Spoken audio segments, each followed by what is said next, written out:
Përshëndetje e mirë se vini në kanalin Syri Tret. Për ju që nuk më njihni, unë jam Sokrat Hodo.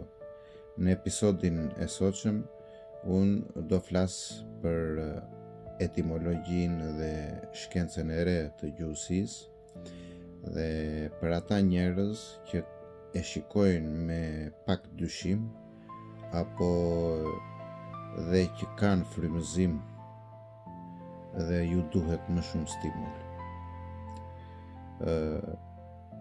Kuptohet që gjuhësia vet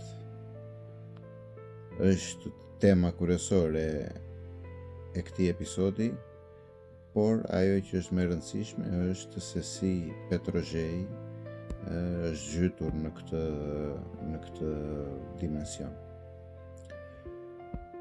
Këtë mund ta gjeni edhe të shkruar në faqen time të Facebook.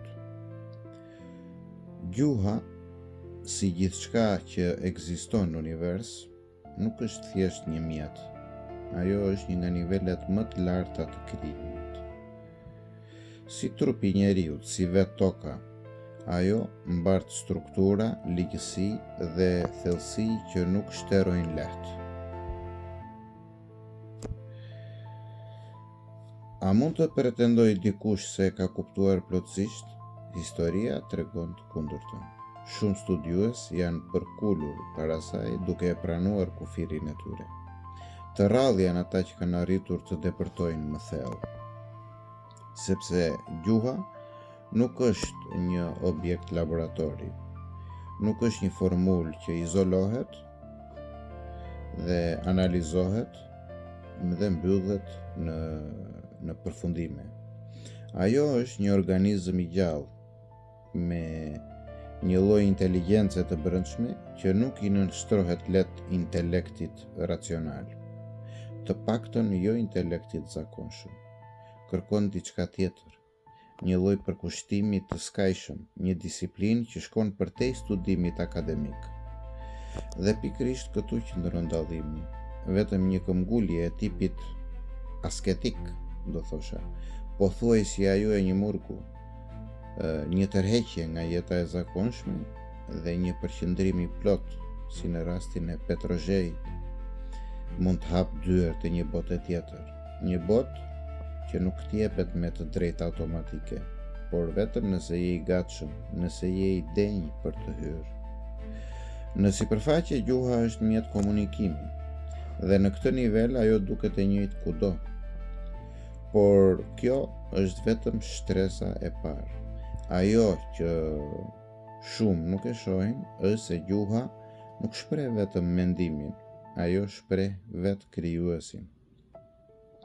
Ajo nuk është neutrale, ajo ka natyrë të thellë, të fshehtë që mund të quhet okulte. Po deri ku shkon kjo natyrë? Ajo nuk ndalet te komunikimi, nuk ndalet te kultura apo historia, ajo depërton përtej kohës dhe hapësirës, shkon përpara çdo fillimi të njohur, futet në strukturën e vetë materjes, reflekton dhe shpjegon shtresat e pavetdijes njerëzore.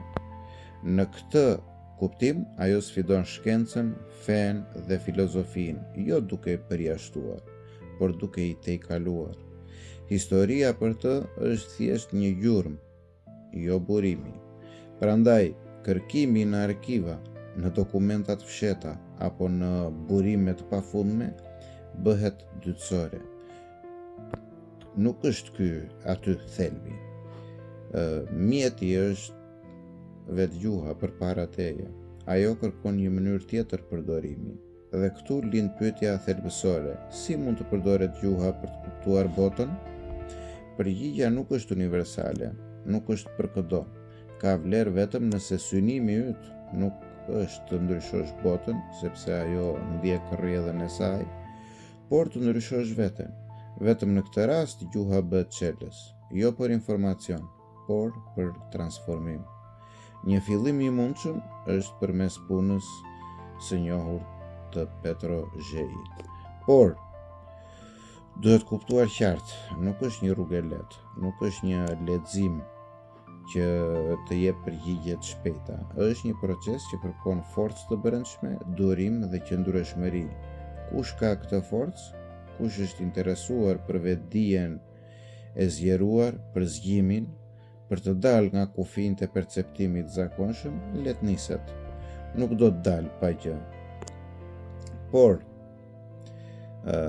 ajo që do të përfitosh varet nga sa thellë je i gatshëm të hysh.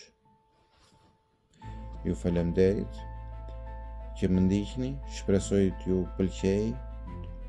Atyre që janë të interesuar, mos harroni të na mbështesni, bëni share, bëni komente dhe miru pafshim në episodin e ardhshëm.